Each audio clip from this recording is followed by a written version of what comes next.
हे student, मैं आशा करता हूँ कि आप लोग जहाँ कहीं पर भी होंगे स्वस्थ होंगे और अपनी पढ़ाई को अच्छी तरीके से कर रहे होंगे। तो स्टूडेंट, आज की इस वीडियो में हम लोग क्लास 12 फिजिक्स के सबसे महत्वपूर्ण टॉपिक को देखने वाले हैं, जो आपके बोर्ड एग्जाम में हर साल पूछा जाता है। इस टॉपिक से एक ना एक क्वेश्चन आपके बोर्ड एग्जाम में हर साल पूछा जाता है। हमारा टॉपिक इतना इंपॉर्टेंट है, जिस प्रकार जीवन जीने के लिए सांस की ज़रूरत होती है, उसी प्रकार ये बोर्ड एग्जाम के लिए बहुत ही इंपॉर्टेंट हमारा टॉपिक है ट्रांसफार्मर।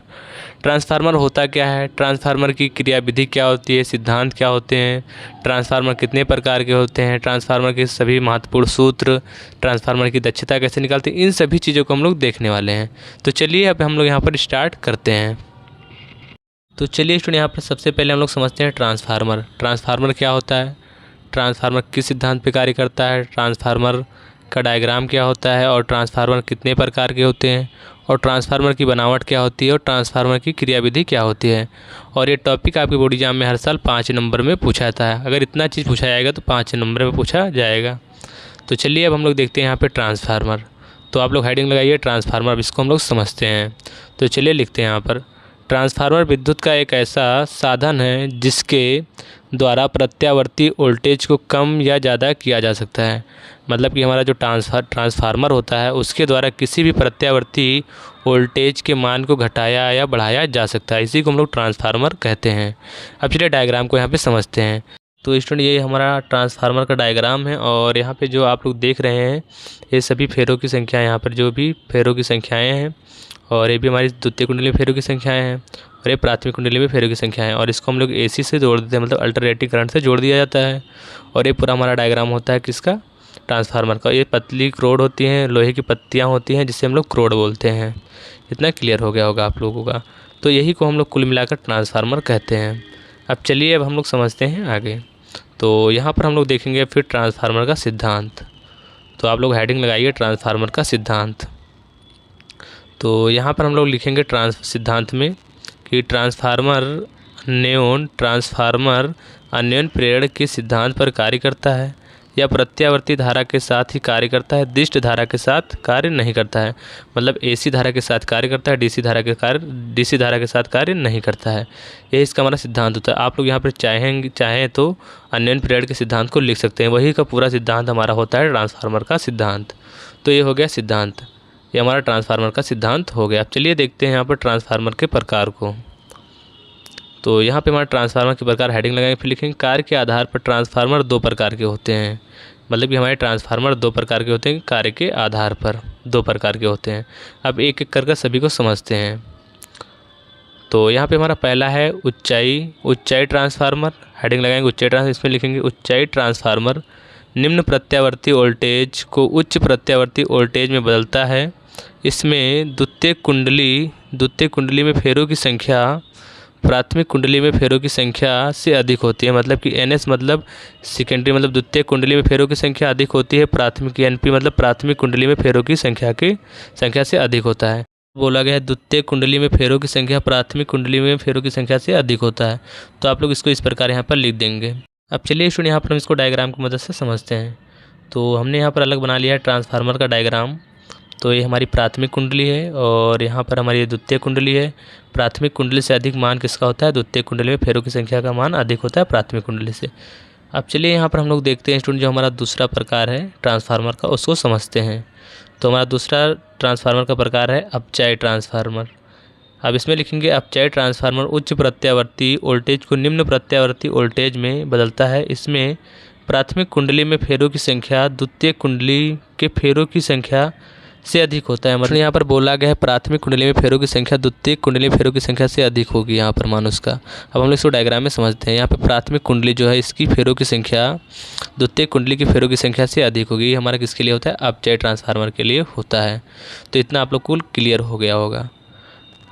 अब चलिए देखते हैं हमारा जो आगे टॉपिक है उसको समझते हैं। अब हम लोग देखते हैं यहाँ पर ट्रांसफार्मर की बनावट। तो ट्रांसफार्मर की बनावट हेडिंग लगाएंगे, इसमें लिखेंगे ट्रांसफार्मर में नर्म लोहे की पत्तियों को एक के ऊपर एक रखकर आयताकार पतली क्रोड बनाते हैं, तथा तांबे के तार को कई फेरों में लपेटकर 2 अलग अलग कुंडली, यहाँ पर कुंडली लिखा हुआ है, कुंडली बनाते हैं, जिन्हें प्राथमिक कुंडली P तथा द्वितीय कुंडली S कहते हैं। यहाँ पर S लिखना हम भूल गए हैं, तो आप लोग लिख लीजिएगा S।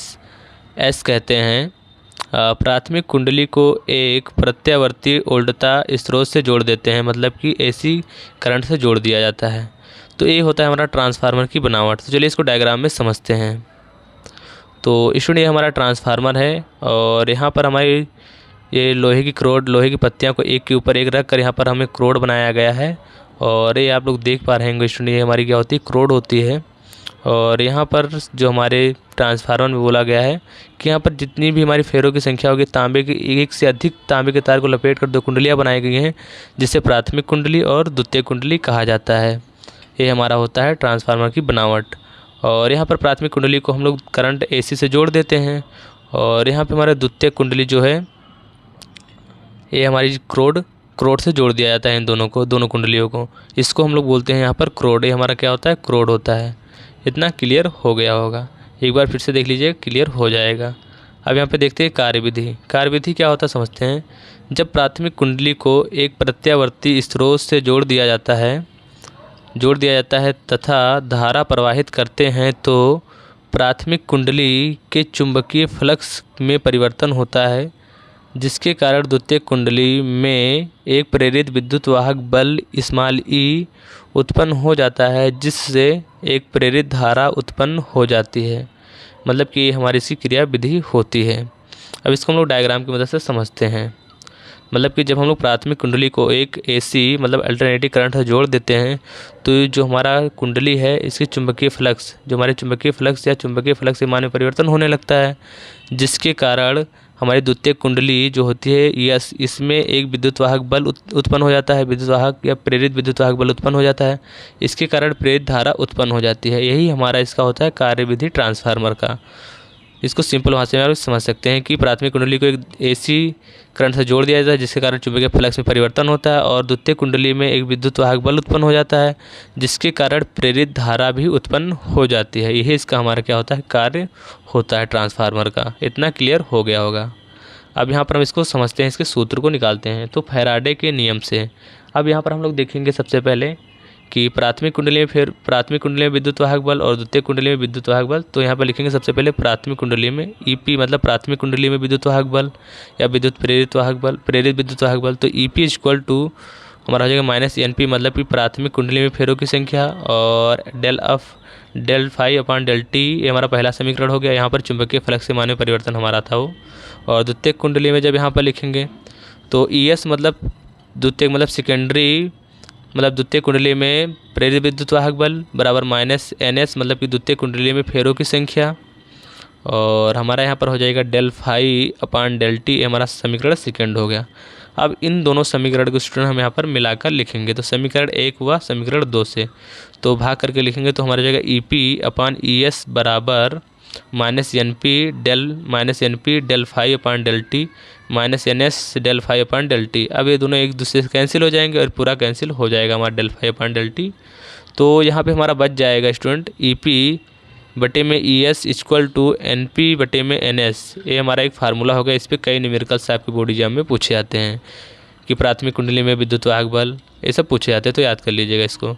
और यहाँ पे जब विभवांतर के रूप में लिखें तो B P upon B S बराबर N P upon N S हो जाएगा, मतलब कि B P upon B S बराबर N P upon N S. आप देखते हैं निवेशी शक्ति बराबर निर्गत शक्ति, ये भी हमारा एक फार्मूला होता है कि आपको पता होगा पी बराबर बी टी होता है।